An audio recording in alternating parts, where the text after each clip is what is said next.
Hello everyone. In the last session, we have discussed about host-only network mode. In this session, we are going to discuss about internal network mode. So in this mode, the VMs will be created in a completely isolated virtual network. So this is a complete private network. So that means these VMs cannot reach outside networks. The communication from VMs is not allowed to outside network, and also the outside network cannot interact with these machines. Outside in the sense the host as well as other machines in the physical LAN of the host and the machines from the internet. So the communication is not allowed. So these are completely isolated. The VMs can interact with each other, but the communication is not allowed either inside or outside of this net.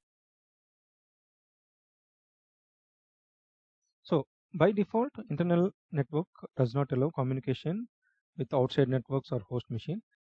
How to establish the connectivity to this network from outside? So in that case, we have to choose one of the VMs. For example, I will select VM3 here. So for VM3, in addition to the internal network mode, I will also create one more adapter like NAT adapter.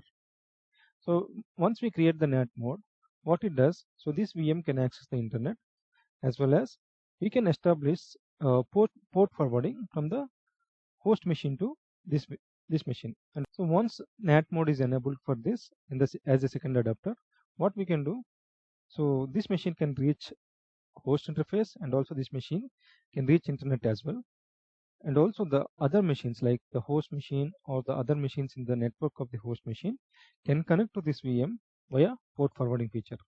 So we have to use the combination of internal network plus NAT mode to establish the communication to this network. Yeah, let us start with demo.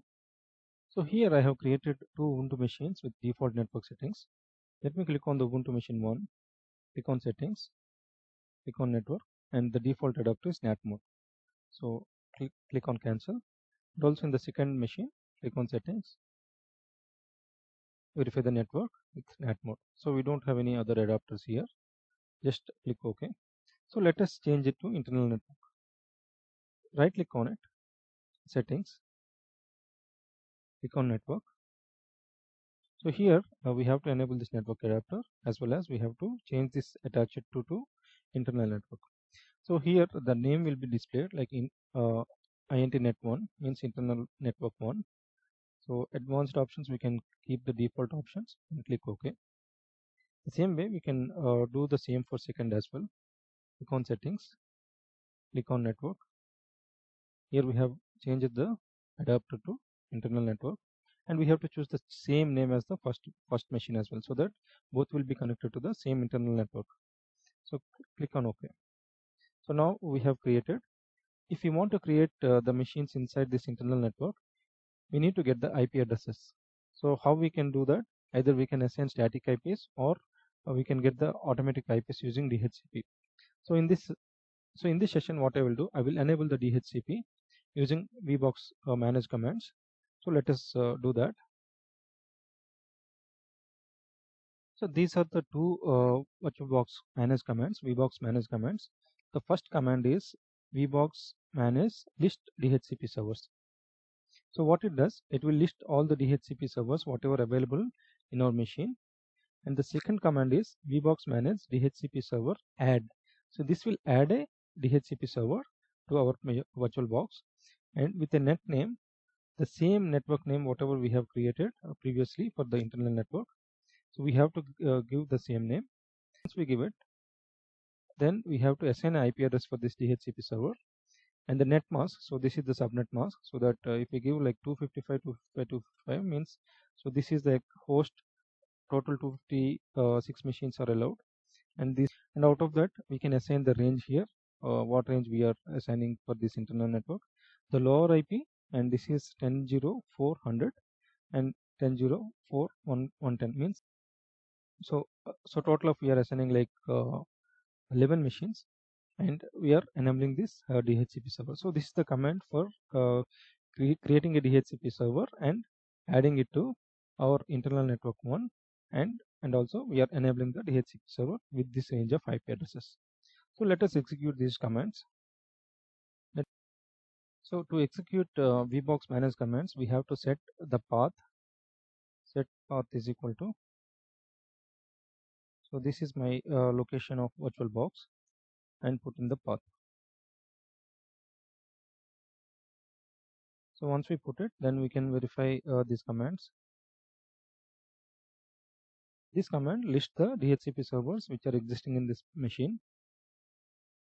So as of now, we don't have any DHCP server for this VirtualBox. So what we will do, we have to add a DHCP server. This command will create a DHCP server with the net name. So let us verify the output of this command. So we have enabled for this network INTnet1, and DHCP IP address is 10.041, and lower IP address and upper IP address are given as per our inputs. This is enabled as well. Now our DHCP server is ready. Let us start our machines.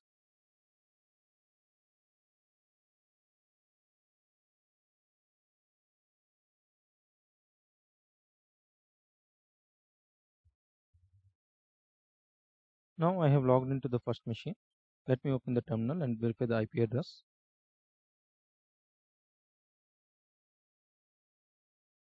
So now the IP address of this machine is 10.0400, which is in the same internal network. And we can also verify the second machine.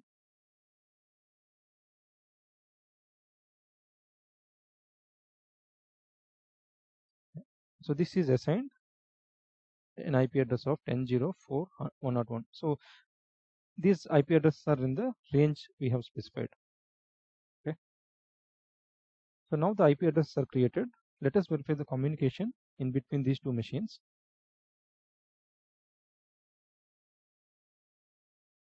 So now the first machine is able to connect to the second machine. Let us also verify the communication from second machine to first machine.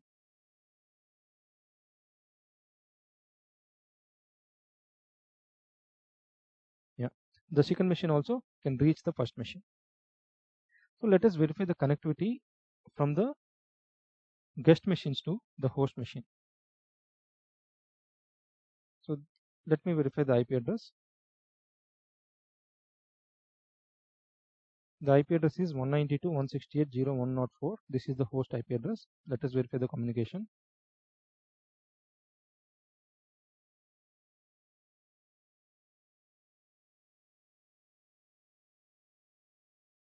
And if you see, the network is unreachable because this network is completely isolated.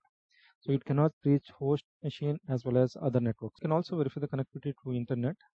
So we can click on Firefox. Let us verify the connectivity to Google. Now it says server not found, means we cannot connect to the internet because this network is completely isolated. So the result would be the same in other guest machine as well. So that also cannot reach the host as well as other networks. Let us also verify the connection from the host network to this guest machine. The machine IP is 10.0.4.101. So this is one of the machines, and it is not able to reach the guest machine.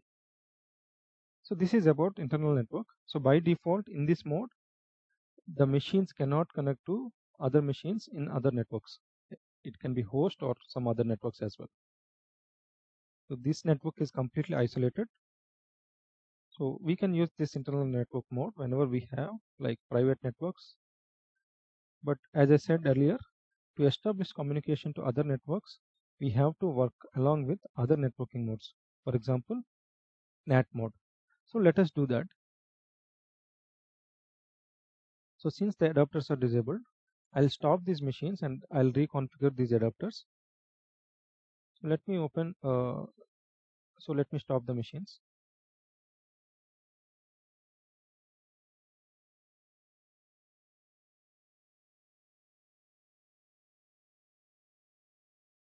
Yeah, click on settings, click on network.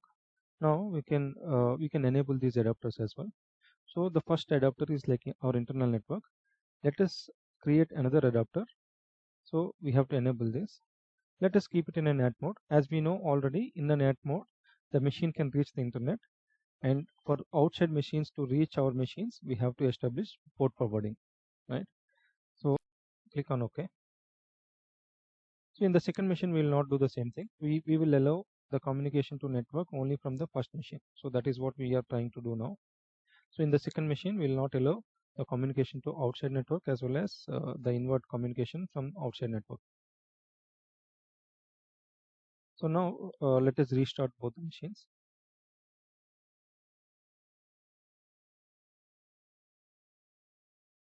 Let me log into the first machine. Let me verify the IP address. Now we can see two interfaces other than loopback interface. So this is one interface and this is the second interface. So this is for our internal network. That is what we have created earlier. And this interface is created with default IP address of NAT mode for the second adapter, right? So now we have two IP addresses. One IP address will allow us to communicate with our internal network machines. So using this interface, we can connect to outside machines, means internet, and we can connect to host machine, etc. Okay, so let us verify the communication. Let me try to ping the second guest machine, n.0.101. So now I am able to ping the second machine, which is in the same internal network. So let me verify the communication to the host machine. This 192.168.0.104. Now I am able to reach the host machine as well, so because we have enabled the NAT mode. So we can verify this communication in the second machine. Let me open terminal, verify the communication to other guest machine. Now it is able to reach the first machine. Let us verify the communication to host machine. Actually, this should not be able to connect to host machine because we have not enabled any other adapter other than our internal network mode. So let me ping 192.168.0.104. So it is saying the network is unreachable. So this is what we wanted, right? So because we did not enable other adapters. And also it cannot reach internet as well because it is not able to reach the host machine itself. So let us verify the internet for this machine. I'm opening google.com. Okay, I'm able to open google.com in this machine because it is using the NAT adapter mode, right? So now we have two adapters in this machine so that it is able to communicate with other machines in the internal network as well as it is able to connect other networks. Now we have verified the connectivity to internet as well as other machines in the network from the guest machine VM1. So we can also verify the connectivity to this VM from the host machine by setting up port forwarding.